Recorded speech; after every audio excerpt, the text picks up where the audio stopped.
Shalom Bapak Ibu Saudara yang dikasih Tuhan.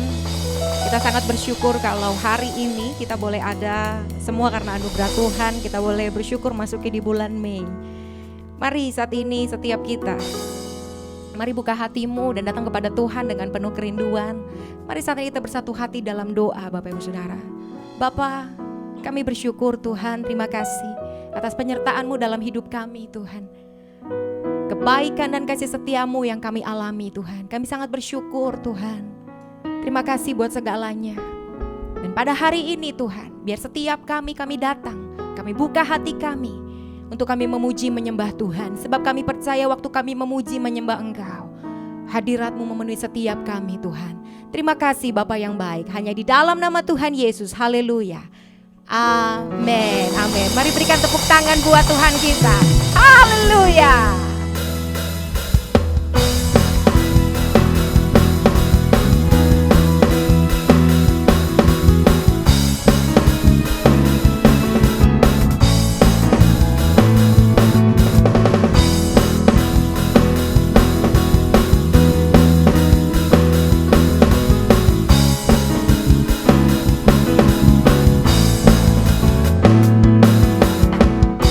Hidup yang kupilih membuatku berarti, karena Yesus Tuhan tempatku percaya dan berharap.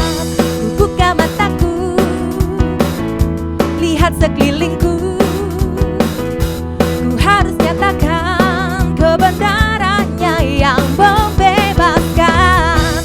Karena kuasa-Mu, karena kehebatanmu, oh, ku dapat lakukan perkara besar yang Engkau janjikan. Yesus, Kaulah sahabatku. Yesus, Kau yang akan selalu berada di sisiku.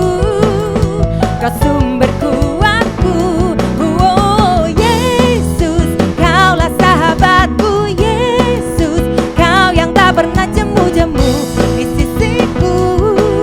Kau sumber kuatku.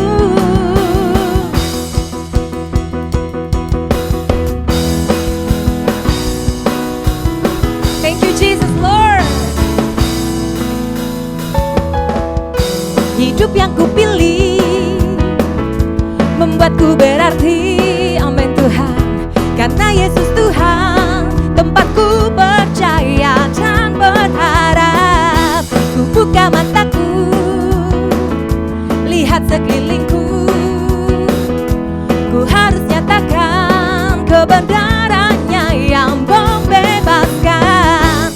Karena kuasa-Mu, karena kehebatanmu, oh, ku dapat lakukan perkara besar yang Engkau janjikan. Yesus, Kaulah sahabatku. Yesus, Kau yang akan selalu berada di sisiku. Kau sumber kuatku, oh Yesus, Kaulah sahabatku. Yesus, Kau yang tak pernah jemu-jemu di sisiku. Kau sumber kuatku.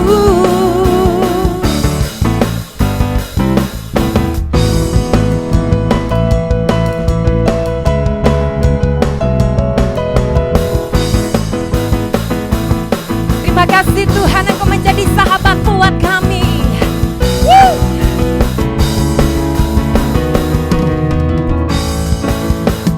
Mari angkat tanganmu. Yesus, Kaulah sahabatku. Yesus, Kau yang akan selalu berada di sisiku. Kau sumber kuatku, oh Yesus, Kaulah sahabatku. Yesus, Kau yang tak pernah jemu-jemu di sisiku. Kau sumber kuatku. Yesus, Kaulah sahabatku. Yesus, Kau yang akan selalu berada di sisiku. Kau sumber kuatku, oh Yesus.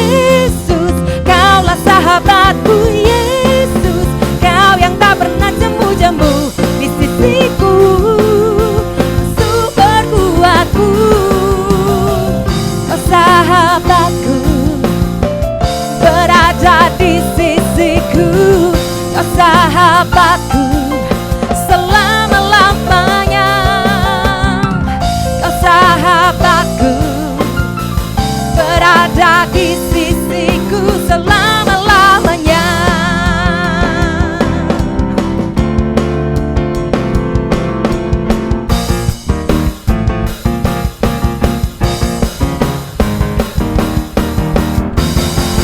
Haleluya, mari berikan tepuk tangan sorak-sorai buat Allah kita. Oh, thank you Jesus, we thank you Lord. Tuhan, Engkau menjadi sahabat buat kami Tuhan. Engkau Allah kami, Engkau Bapa kami Tuhan. Engkau tidak pernah meninggalkan kami sedetik pun. Saat ini Tuhan, kami mengangkat tangan kami di hadapan-Mu Tuhan. Kami berkata, kami mau menyembah Engkau lebih lagi Tuhan. Kami mau memuji-Mu Tuhan. Mari sembah Tuhan. Mari angkat suaramu. Oh Yesus, kami rindu Tuhan, kami rindu menyembah-Mu lebih lagi. Haleluya. Hiera lama sandara lama se, hiera lambo yang nama sandara lama, hiera lama sinara lama se. Oh Jesus, we worship you God. Oh, we worship you. Hiera lama sandi, orang lama sandara lama se. Mari setiap kita sembah Tuhan. Mari angkat suaramu. Hiera lambu, hiera lama si, orang lama sandara lama se. Hiera lambo yang nama sande, hiera lambo orang lama se. Haleluya. Besar setiamu,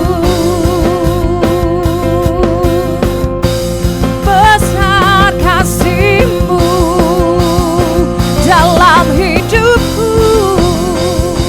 Hiera lambo, hiera lama sandara lama se. Haleluya.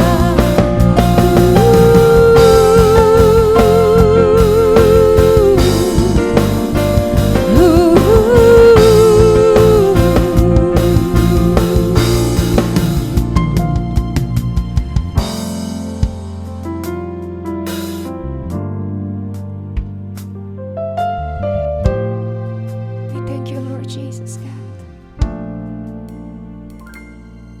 We thank you Lord. Oh, we thank you God.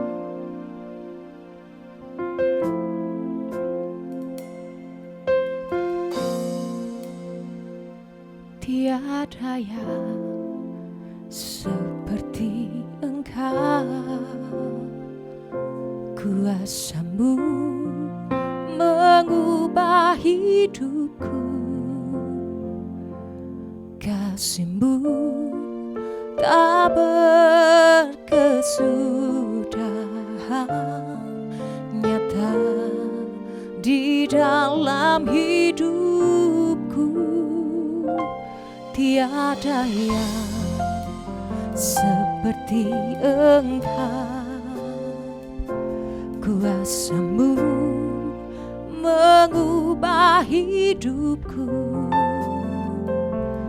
kasih-Mu tak berkesudahan, nyata di dalam dalam hidupku. Takkan habis kasih-Mu bagiku, mengalir di sepanjang hidupku. Tak berubah setia-Mu padaku, selamanya Kau ku sembah.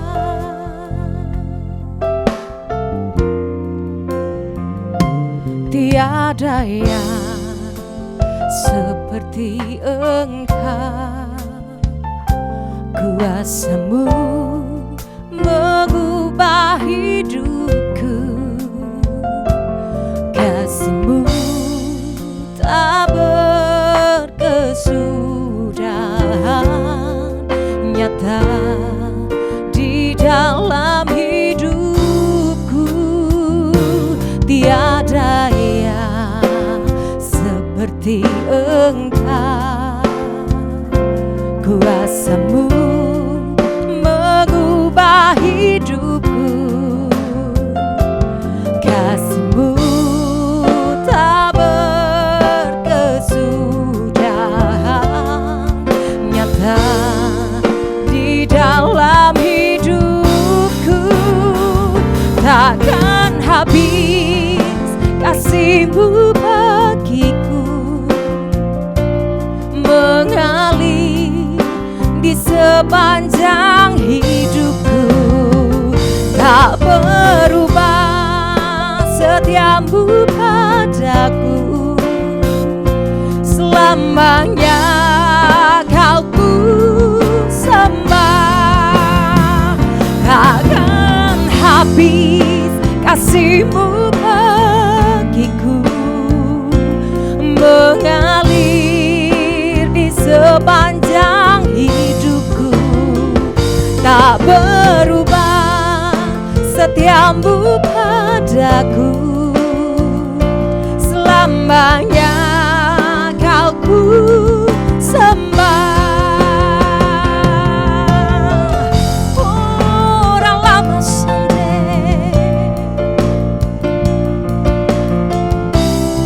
kasih-Mu mengalir buat setiap kami Tuhan saat ini. Tuhan, kami percaya waktu kami menyembah-Mu, kami mengalami perjumpaan pribadi dengan Engkau Tuhan, dan hadirat-Mu memenuhi setiap kami.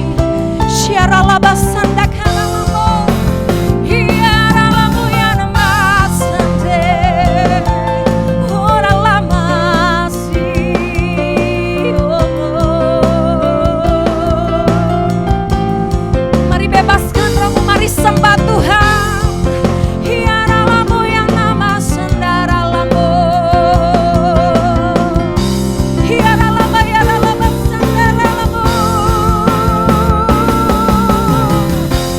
Kasih-Mu cukup bagi kami Tuhan, sungguh besar setia-Mu. Shandaralamu yang namaste, hiaralama senderalamu, hiralama sandakaralamu. Mari angkat tanganmu, katakan, takkan habis kasih-Mu bagiku, mengalir di sepanjang hidupku. Tak berubah setia-Mu padaku, selamanya Kau ku sembah. Takkan habis kasih-Mu bagiku, mengalir di sepanjang hidupku. Tak berubah setia-Mu padaku, selamanya Kau ku sembah.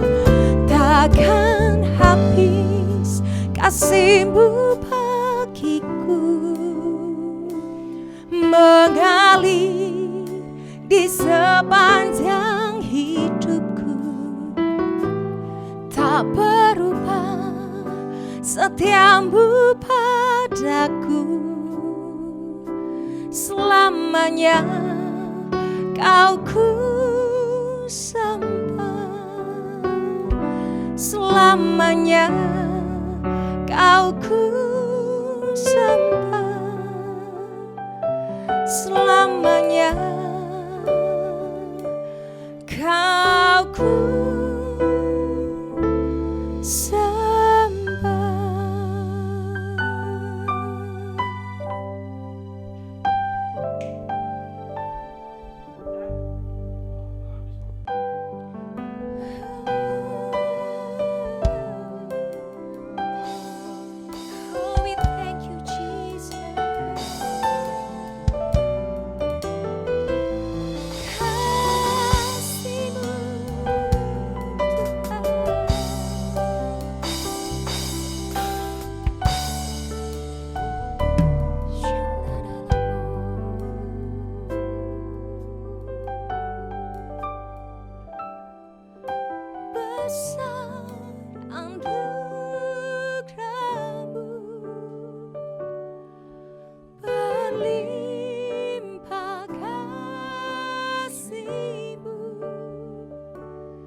semakin hari semakin bertambah besar rindu kamu,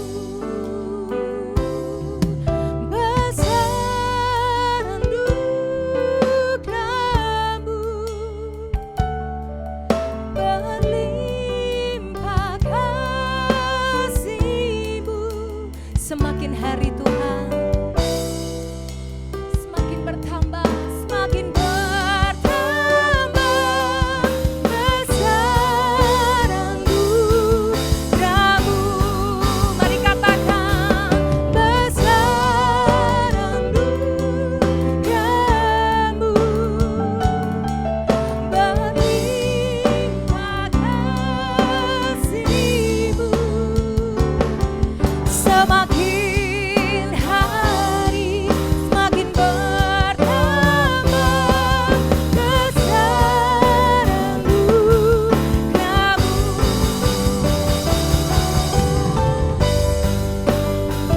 Terima kasih Tuhan buat anugerah-Mu dalam hidup kami Tuhan. Semakin hari kami melihat perkenanan-Mu dalam hidup kami sungguh luar biasa Tuhan. Kalau kami boleh ada sampai hari ini, semua karena anugerah dan kebaikan Tuhan. Thank you Jesus, we thank you Lord. Mari bersama katakan besar anugerah-Mu, berlimpah kasih-Mu. Semakin hari semakin bertambah besar anugerah-Mu. Mari sekali lagi katakan besar anugerah-Mu, berlimpah kasih-Mu. Semakin hari semakin bertambah besar anugerah-Mu. Semakin hari semakin bertambah besar anugerah-Mu. Katakan semakin hari semakin bertambah besar anugerah-Mu.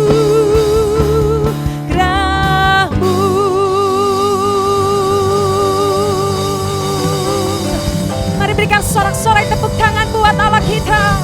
Haleluya, haleluya, haleluya. Kami mengucap syukur buat kebaikan-Mu. Terima kasih Tuhan. Sebentar kami akan mendengarkan firman-Mu. Biarlah firman-Mu menjadi makanan rohani buat kami. yang membuat pertumbuhan iman dan kekuatan rohani, sehingga kami mampu menjalani segala sesuatu yang Tuhan izinkan. Terima kasih Tuhan, sebentar kami akan mendengarkan firman-Mu, biarlah dengarkan dan melakukan firman-Mu. Terima kasih, di dalam nama Yesus kami berdoa, haleluya, amin. Puji nama Tuhan. Shalom Bapak Ibu, puji Tuhan, senang bisa bertemu kembali dalam ibadah ya. Ya, namanya ibadah online pasti ada. Ya, apakah suara saya terdengar dengan baik? Ya, Roh Kudus menuntun saya untuk menyampaikan satu judul khotbah, yaitu bersikap benar di tengah tekanan. Ya, bersikap benar di tengah tekanan. Saudara, mungkin ada yang lagi dalam tekanan hari ini, atau ada mungkin lagi dalam keadaan masalah, atau mungkin ada dalam keadaan yang ya kondisi yang nggak enak mungkinnya ya, atau mungkin lagi galau, atau mungkin lagi bimbang, atau mungkin lagi panik ya.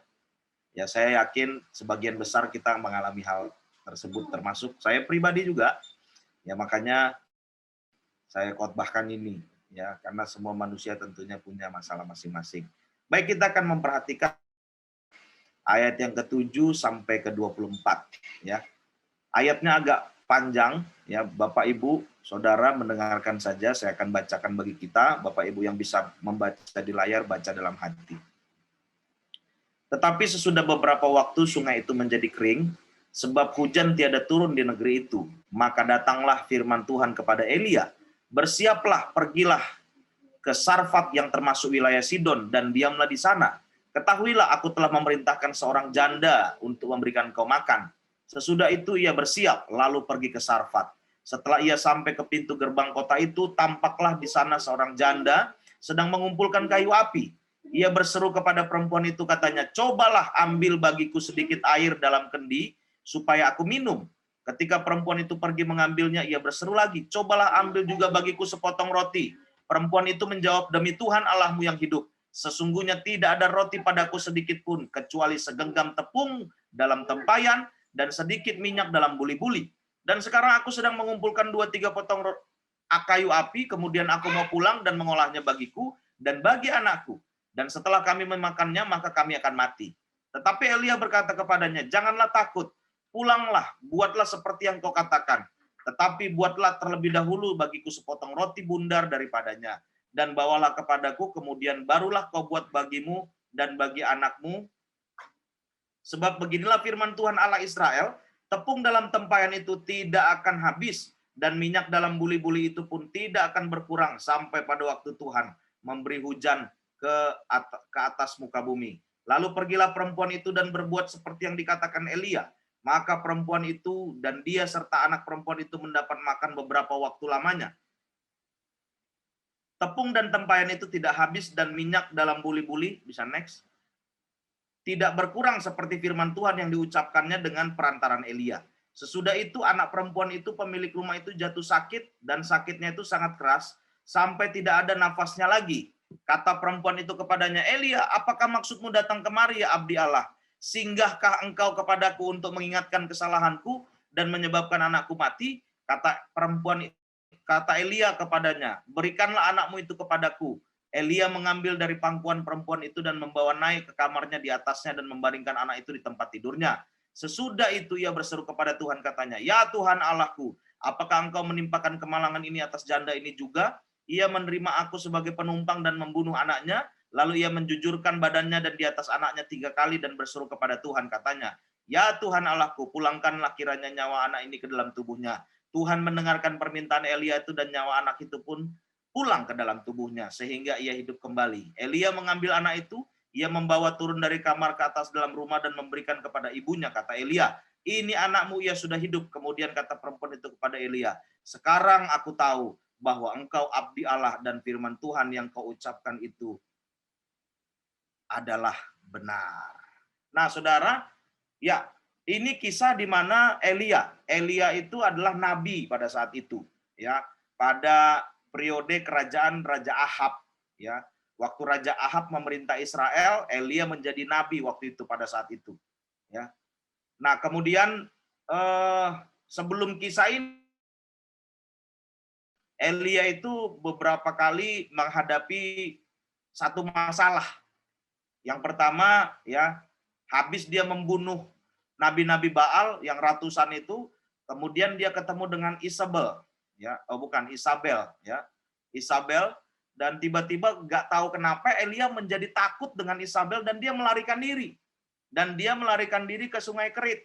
Sungai Kerit itu sungai yang kecil, sungai yang airnya tinggal sedikit gitu loh.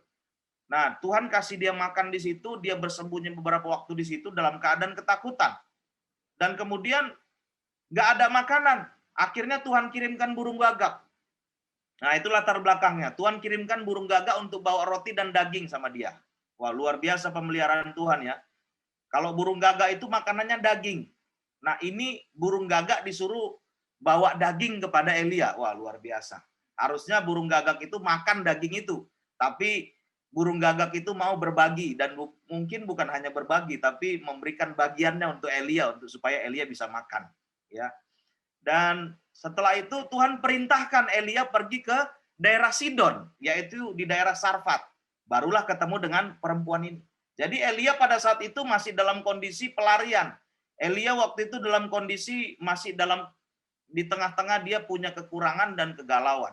Karena waktu itu juga kondisi Israel pada saat itu 3 tahun kering, tidak turun hujan. Jadi sangat crowded sekali masalahnya. Nah, kemudian Elia ketemu dengan seorang janda di Sarfat. Ya, seorang janda di Sarfat. Nah, janda ini habis ditinggal mati sama suaminya. Ya. Orang Israel kalau ditinggal mati sama suami, ya, sebenarnya wanita boleh kembali kepada keluarganya. Tapi nggak tahu bagaimana, yang mencari nafkah bagi orang Israel adalah suaminya. Nah, jadi ketika nafkah yang didapatkan oleh keluarga ini.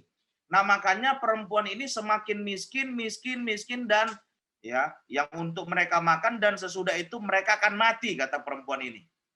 Nah, jadi sangat miskin sekali. Kondisi perempuan ini sangat tertekan sekali. Kondisi perempuan ini kalau saya bisa katakan dia seperti telur di ujung tanduk, yang gak ada harapan lagi begitu loh. Kondisi perempuan ini yang gak tahu mau minta tolong sama siapa lagi, karena pada saat itu semua orang punya masalah. Mungkin kalau bisa dibilang kondisinya hampir-hampir mirip dengan kondisi sekarang ini. Semua orang terdampak pandemi COVID-19. Jadi ya boro-boro nolong orang lain, boro-boro memperhatikan orang lain, kita juga kena nih. Nah, kondisi pada saat itu seperti itu. Terjadi kekeringan selama 3 tahun. Terjadi kekelaparan di situ. Semua orang ngalamin. Nah, jadi perempuan ini ya mau ditolong sama siapa? Nggak ada. Karena di ayat yang kita baca tadi di situ, tinggal hanya minyak, ya, dibuli-buli kecil, dan segenggam tepung, benar telur di ujung tanduk. Yang benar-benar nggak ada harapan lagi. Nah, tiba-tiba seorang Elia datang. Ada 2 hal yang saya lihat di sini. Tuhan menyuruh Elia ke perempuan ini supaya Tuhan memelihara Elia dan memberi dia makan. Dan juga Tuhan menyuruh Elia datang ke perempuan ini supaya ada pertolongan kepada perempuan ini di tengah tekanan. Nah, sekarang kita belajar hari-hari ini. Apa yang menjadi sikap yang dilakukan perempuan ini dalam kondisi yang saya sudah ceritakan tadi. Yang benar-benar begitu, wah, sepertinya nggak ada harapan lagi. Ya. Yang pertama yang dilakukan perempuan ini, bisa next. Yang dilakukan perempuan ini adalah dia sharing life. Dia berbagi hidup. Kenapa saya katakan berbagi hidup? Next. Di 1 Raja-Raja 17 ayat 10 sampai 11, di situ berkata, sesudah itu ia bersiap lalu pergi ke Sarfat. Setelah ia sampai ke pintu gerbang kota itu, tampaklah di sana seorang janda sedang mengumpulkan kayu api. Ia berseru kepada perempuan itu, katanya, cobalah ambil sedikit air dalam kendi supaya aku minum. Ketika perempuan itu pergi mengambilnya, ia ini Elia berseru kembali, cobalah ambil bagiku sepotong roti. Ayat 15 berkata seperti ini, lalu pergilah perempuan itu berbuat seperti yang dikatakan Elia. Maka perempuan itu dan dia makan beberapa waktu lamanya. Ya, next sebelumnya, ya, slide sebelumnya. Jadi harusnya dia tinggal punya segenggam tepung, sama sedikit minyak di dalam buli-buli. Perempuan ini berkata, setelah ini habis maka kami akan mati. Nah, tapi karena dia taat melakukan apa yang Elia suruh, akhirnya ayat yang kita baca di ayat 15 tadi, setelah dia melakukan itu, dia hidup beberapa lama.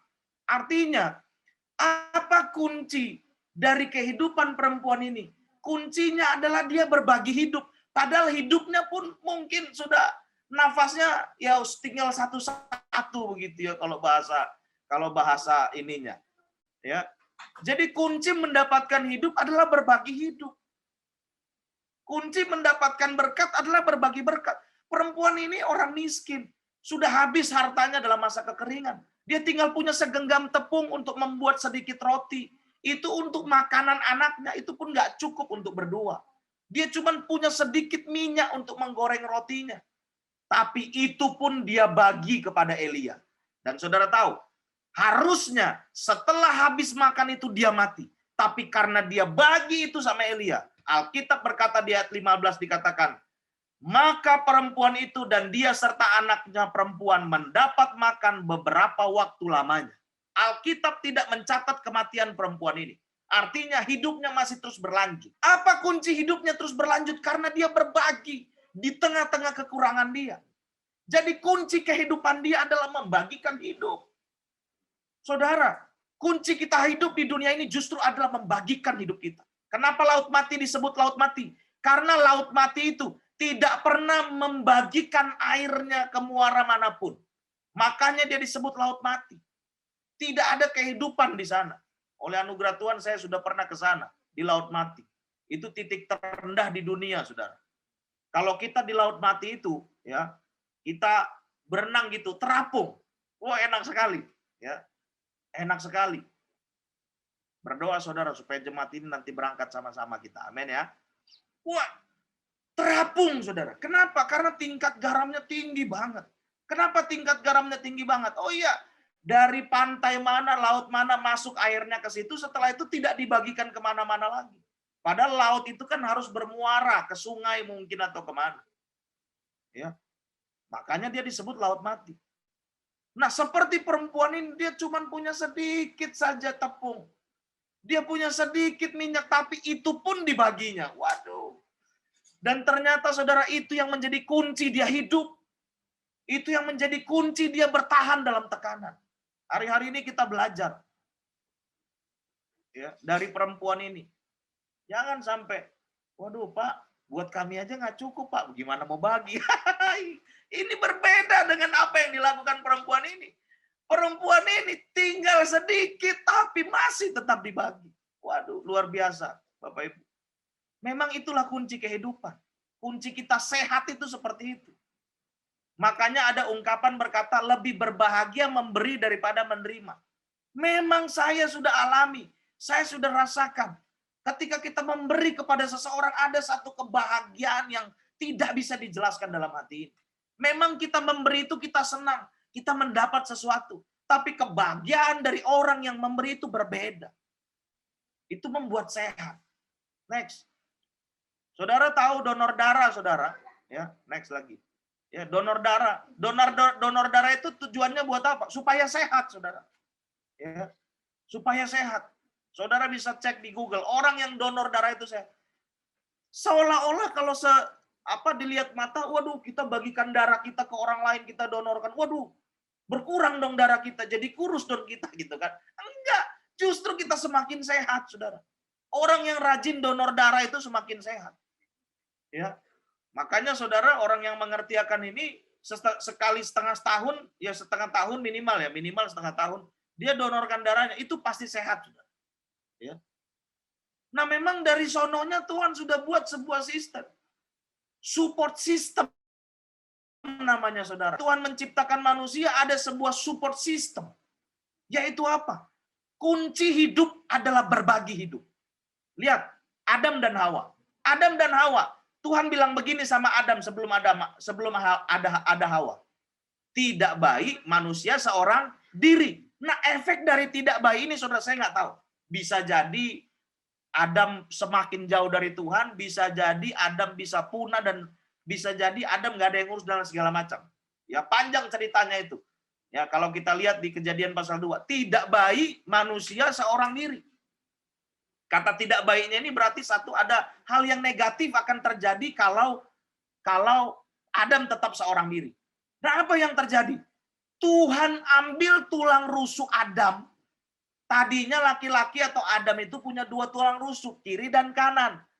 Tapi Tuhan ambil tulang rusuknya untuk membuat seorang perempuan bernama Hawa.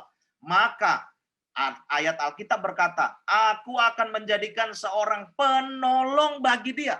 Jadi artinya begini, kalau nggak ada Hawa, berarti kacau nih kehidupan Adam. Kalau nggak ada Hawa, berarti nggak ada yang tolong Adam. Dan Hawa ini diambil dari kehidupan Adam, dari tulang rusuk Adam. Nah, jadi artinya seperti ini, saudara. Artinya seperti ini. Selalu ada hal yang baik yang harus kita bagikan kepada orang lain dari kehidupan kita. Selalu ada sesuatu yang tidak bisa kita simpan sendiri, yang harus kita bagikan untuk orang lain. Karena apa? Itu support system yang Tuhan sudah tentukan dari dunia dijadikan. Ya, jangan sampai kita merasa, wah saya nggak perlu tolong orang lain. Nggak bisa, saudara. Nggak bisa.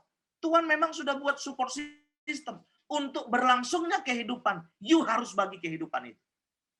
Walaupun mungkin hari-hari ini, saudara, kehidupanmu sepertinya terdesak. Wah, Pak, untuk mikirin diri sendiri saja saya juga harus udah bekerja keras. Waduh, Pak, boro-boro nolong orang lain, Pak. Waduh, baru boro-boro bagikan hidup sama orang lain. Justru saya mau berkata, semakin kau menyimpan sendiri kehidupanmu, semakin kau tidak menjadi berkat bagi orang lain, percayalah, lama-lama kau akan mati. Apa mati maksudnya? Kerohanianmu akan mati. Kalau kerohanianmu akan mati, percayalah kau masuk neraka kau. Ya. Nah, makanya itu kuncinya, saudara. Mari kita membagikan hidup kita. Selalu ada sesuatu yang harus kita bagi orang lain. Firman Tuhan dalam 2 Korintus 9 juga berkata, ia menyediakan benih bagi penabur dan roti untuk dimakan. Sesuatu yang kita terima dari Tuhan, ada benih, ada roti. Roti untuk dimakan, benih untuk ditabur. Jangan benihnya dimakan juga. Rotinya udah dimakan, benihnya dimakan juga. Jangan, saudara. Dalam hidup kita ada benih untuk ditabur, ada roti untuk dimakan. Roti yang makan, benih yang untuk ditabur. Jangan dimakan. Kalau benih juga dimakan, kebangetan, saudara.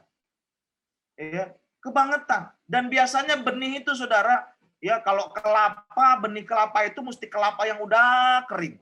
Ya kalau jagung, benih jagung itu mesti jagung yang udah keras. Biasanya benih itu berbeda daripada roti, saudara. Kenapa hidup kita kadang-kadang suka bermasalah, suka sakit, suka problem? Karena apa? Benih juga dimakan. Sesuatu yang bukan untuk dimakan, dimakan, saudara. Nah, ini pelajaran penting buat kita. Ini perempuan melakukan satu sikap yang luar biasa. Walaupun dia punya satu segenggam tepung yang sangat sedikit sekali. Dia punya minyak yang sangat sedikit sekali, tapi dia mau tetap membagikan. Itu hidupnya, saudara. Karena dia berkata, habis makan itu mati. Habis makan itu pasti mati. Tapi dia tetap bagikan itu. Dia nggak takut. Dan ternyata itu yang membuat dia hidup lebih lama lagi. Oleh anugerah Tuhan. Oke ya. Nah yang kedua, next. Yang kedua, bagaimana sikap perempuan ini? Supaya dia bertahan dalam tekanan. Cukup bagi kita, limpah bagi orang lain. Nah, dalam 1 Raja-Raja 17 ayat 19 berkata demikian. Ya, next. 1 Raja-Raja 17 ayat 19. Kata Elia kepadanya, berikanlah anakmu itu kepadaku. Elia mengambilnya dari pangkuan perempuan itu dan membawanya naik ke kamarnya di atas. Dan membaringkan anak itu di tempat tidurnya. Next. Saudara, pada orang membuat rumah, next. Orang kalau mau buat rumah, rumahnya itu paling disetting hanya untuk tempat istirahat. Karena kebiasaan orang Israel pada saat itu harus bekerja, beternak sama bertani, saudara. Nah, jadi rumahnya itu jarang, kayak kalau sekarang kan beda ya. Kalau sekarang kita buat rumah, itu kita buat rumah senyaman mungkin. Karena memang ya kadang kita juga bekerja di rumah supaya kita keluar dari pekerjaan atau keluar dari luar rumah, kita masuk luar rumah nyaman gitu ya. Tapi orang Israel dulu enggak. Mereka buat rumah itu hanya untuk istirahat. Jadi mereka setting sedemikian rupa. Dan yang kedua, waktu mereka punya rumah, kalau rumahnya itu punya lebih dari satu kamar, apalagi bertingkat, berarti itu orang kaya. Kenapa? Kalau lebih dari satu kamar, pasti kamar yang lain itu untuk tamu kehormatan. Ya, tamu kehormatan. Jadi kamar yang di atas itu biasanya itu untuk tamu kehormatan, karena ingat ya, waktu itu kan padang gurun, Saudara. Padang gurun itu kan ekstrim panas. Nah, nggak ada AC kan pada saat itu, Saudara. Nggak ada AC. Ada angin, tapi AC nggak ada. Jadi kalau ada dua rumah, ada satu rumah yang bertingkat, berarti yang di bawah itu sangat panas itu, Saudara, karena nggak ada angin, Saudara, ya, nggak ada angin, atau ya karena memang kondisi pasti berbeda. Biasanya di lantai atas itu lebih dingin, lebih nyaman, Saudara. Dan Saudara, perempuan ini kasih Elia tidur di atas kamarnya. Coba next sebelumnya. Perhatikan, Saudara, di ayat 19. Kata Elia kepadanya, berikanlah anakmu ini kepadaku. Elia mengambilnya dari pangkuan perempuan itu dan membawanya naik ke kamarnya di atas. Kamarnya siapa? Kamarnya Elia. Yang dikasih ini perempuan, Saudara. Berarti ini perempuan kasih kamar yang terbaik buat Elia. Dan biasanya kalau udah nggak ada orang, pemilik rumah akan tinggal di atas kamar. Kamar yang di atas, karena apa? Di situ lebih nyaman, anginnya lebih banyak. Tapi waktu Elia datang, dikasih kamar yang enak itu kepada Elia. Nah, yang dilakukan perempuan ini sebelumnya, cukup bagi dia, limpah bagi orang lain. Yang dilakukan perempuan ini, dia kasih yang terbaik buat Elia. Dia kasih yang biasa buat dirinya. Mungkin dalam hatinya seperti ini hamba Tuhan, ini abdi Tuhan, aku mau kasih yang terbaik. Walaupun dia mendapat sesuatu yang biasa atau kurang baik. Saudara, hari-hari ini, seberapa kita mampu memberikan yang terbaik bagi orang lain? Atau mungkin kita memberikan yang sisa-sisa bagi orang lain? Saudara, kalau kita membagikan sisa-sisa bagi orang lain, itu bagus. Itu bagus. Karena nggak banyak juga orang lain, bahkan sisa-sisa pun dibagi kepada orang lain. Nggak banyak, Saudara. Banyak orang sekarang mementingkan diri sendiri, nggak mau bagi kepada orang lain. Jadi kalau sisa-sisa pun dibagi, yang biasa pun dibagi ke orang lain, itu udah bagus, udah mantap. Tapi kalau yang terbaik dikasih kepada orang lain, dan tinggal yang biasa kepada kita, saya nggak tahu lagi. Saya nggak punya kata-kata untuk menyebutkan itu apa. Itu dahsyat luar biasa. Ya. Ini yang dilakukan perempuan ini, Saudara. Ini yang dilakukan perempuan ini. Dia memberikan yang terbaik bagi Elia pada saat itu. Dan dia rela tidur di tempat yang biasa. Dia rela tidur di tempat yang biasa, Saudara. Dia memberikan yang terbaik kepada abdi Allah pada saat itu. Dia rela tidur di tempat biasa. Dan inilah kunci dia. Inilah sikap dia di tengah tekanan. Padahal dia punya alasan waktu itu untuk tidak menerima Elia. Karena janda loh, janda. Kan judulnya janda di Sarfat. Elia ini sendiri. Pasti banyak omongan orang-orang di sekitar dia. Masa janda terima laki-laki datang nginap di rumahnya. Tapi dia nggak peduli itu pada saat itu. Tujuan dia memberikan yang terbaik buat Elia. Dia memberikan tumpangan buat Elia. Dia nggak peduli mungkin banyak orang yang mencibir dia. Dia tetap berkomitmen memberikan yang terbaik buat Elia. Bahkan dia berikan kamar yang terbaik buat Elia. Luar biasa. Seberapa kita mampu melakukan ini, Saudara? Seberapa kita mampu melakukan ini? Berikan yang terbaik untuk orang lain. Mungkin bagi kita biasa-biasa, Saudara. Ya, saya yakin, mungkin kalau saya pun ditanya, mampu nggak kamu memberikan yang lebih baik buat orang lain? Itu adalah perjuangan buat saya. Tapi saya mau belajar. Dan saya mau kita semua belajar, Saudara. Untuk mau seperti perempuan janda di Sarfat ini. Kenapa janda di Sarfat ini ditampilkan di Alkitab? Tentunya karena ada satu hal yang kita harus contoh dari perempuan ini. Ada hal yang kita harus tiru dari perempuan ini. Dia lebih mementingkan orang lain dibanding dirinya sendiri. Lebih mementingkan orang lain dibanding dirinya sendiri. Seberapa banyak kita lebih mementingkan diri kita dibanding orang lain. Tapi hari ini kita belajar, kita lebih mementingkan orang lain dibanding diri kita sendiri. Walaupun gak gampang, tapi mari kita sama-sama berjuang untuk melakukan yang terbaik untuk orang lain. Makanya saya selalu berkata, diberkati itu bagi saya, diberkati itu menurut saya, cukup bagi saya, limpah bagi orang lain. Kalau diberkati itu kita banyak dapat sesuatu, itu udah biasa. Tapi kalau diberkati itu seberapa, karena patokan diberkati itu bukan seberapa banyak yang kita terima, tapi seberapa banyak yang keluar dari hidup kita untuk dinikmati orang lain. Itulah orang diberkati. Makanya orang kaya belum tentu orang diberkati. Tapi orang diberkati, saya yakin Tuhan pasti melayakkan dia menerima berkat-berkat jasmani yang luar biasa. Orang yang nggak punya uang juga bisa disebut orang yang diberkati.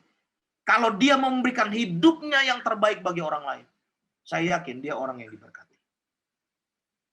Saudara, mungkin hari-hari ini, perempuan ini punya masalah. Dia seperti telur di ujung tanduk kehidupannya. Tapi dia masih memberikan yang terbaik bagi orang lain. Seberapa banyak hari ini kita yang punya masalah dalam hidup kita. Mari saudara, jangan mikirin diri sendiri. Jangan mikirin diri sendiri. Tetap kita mau belajar, berjuang. Memberikan yang terbaik bagi orang lain. Dan yang ketiga,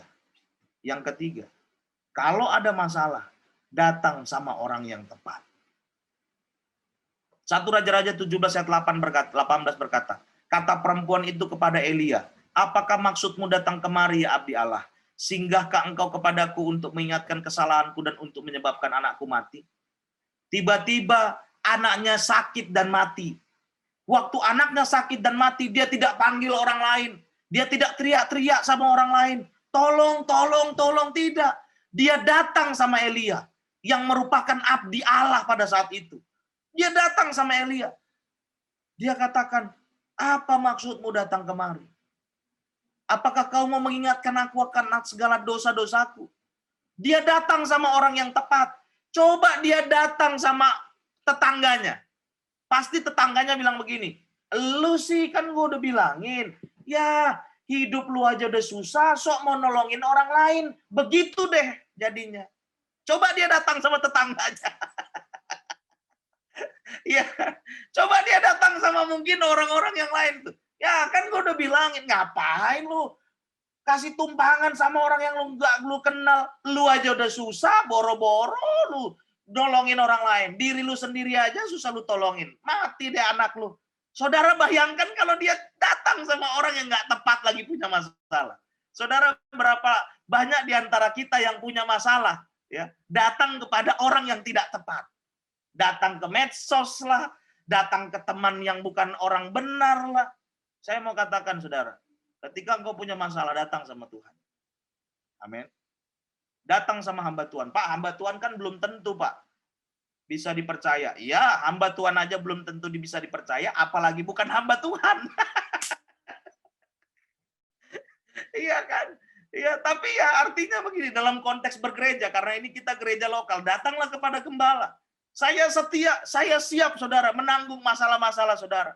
Kalau saudara punya masalah, datang ke rumah saya, kita nangis bareng saudara. Kita doa bareng saudara. Ya, minimal itu yang saya bisa lakukan saudara. Tapi kalau saudara datang ke tempat yang tidak tepat, ketika saudara punya masalah, saudara datang ke diskotik, saudara datang ke tempat pelarian yang lain, waduh, ketika engkau berantem suami istri, engkau curhat sama teman kantormu, akhirnya engkau selingkuh. Ya, ketika engkau punya masalah dengan suamimu, engkau datang sama teman-temanmu, akhirnya semua menjadi gosip. Waduh, hati-hati saudara. Datanglah sama orang yang tepat ketika kau punya masalah. Jangan kau pikir, wah, Pak, kalau saya datang sama Bapak, saya udah punya masalah.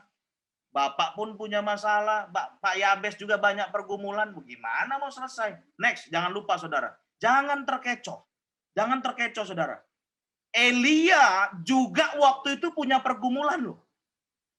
Walau Elia adalah abdi Allah, hamba Tuhan yang masih dalam pergumulan. Namun Tuhan juga bisa pakai Elia untuk jadi berkat bagi janda Sarfat.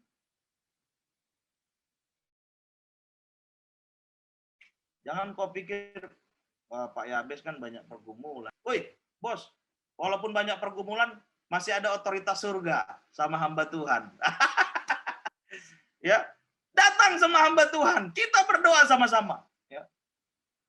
Walaupun hamba Tuhan punya pergumulan, punya kekurangan, tapi Tuhan masih bisa tetap pakai dia, ya, untuk bisa menjadi berkat buat kita.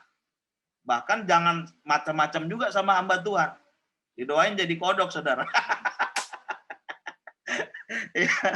Nah, jadi saudara datang kepada orang yang tepat, datang kepada Tuhan, datang kepada hamba Tuhan. Tentunya datang kepada gembalamu, ya, datang kepada orang tua rohanimu, datang kepada kakak rohanimu. Ini yang perempuan lakukan. Seperti saya katakan tadi, coba dia datang sama tetangganya, pasti tetangganya bilang, makanya.